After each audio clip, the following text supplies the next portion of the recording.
So, hello, my name is Nicolas Baron Garcia. I'm from 9th grade, for those who don't know me. And today I will speak to you about some advantages of using the technology in class. So, the first one will be the research. If your school's library doesn't have the book, so later or lacking section of titles, a student might find difficult to complete the necessary research for an essay, a research paper, the work you will need to do for the class. So as long as the school has a computer lab, students are able to use the internet and digital encyclopedias to obtain the research they need to finish their work. So many schools use something like Encyclopedia Britannica, Schoology to help students to research. So the second advantage will be the globalization. When schools in different parts of the state, country, world will connect, students can meet their counterpartners through video conference without leaving the classroom. Websites such as Glovico are used to help students learn foreign language online. So by pairing group students with a teacher from another part. So you could learn with these activities to connect to other teachers, to be connected with other students around the world, and you can learn English from native speakers from their country.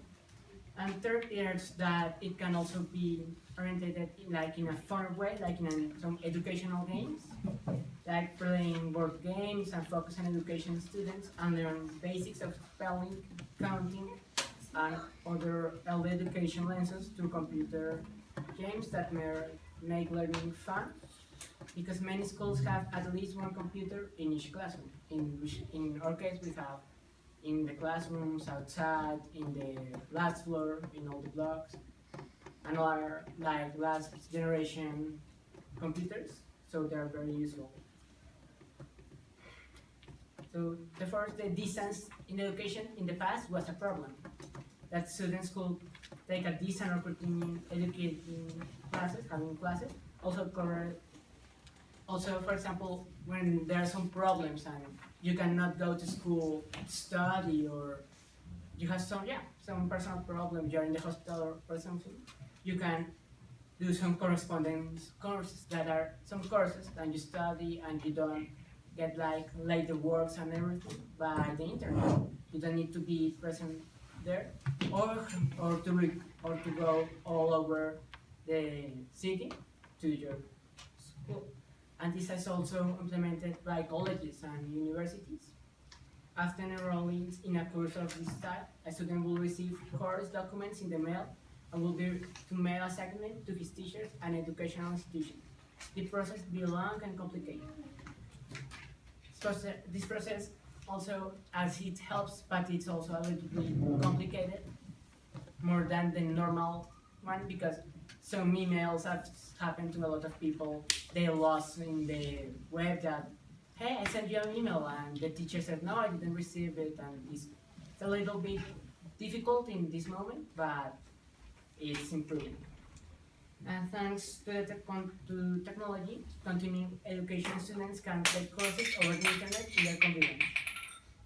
The fifth one that I researched are some web seminars.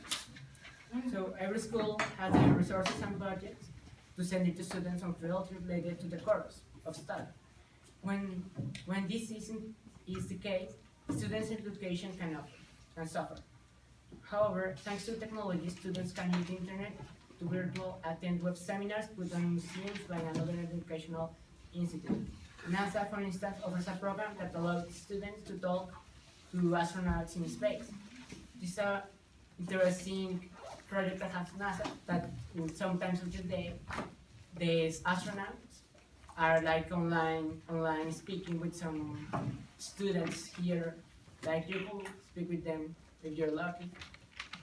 And there are a lot of other pages like TED that give you about almost all the topics you want to research. Thank you.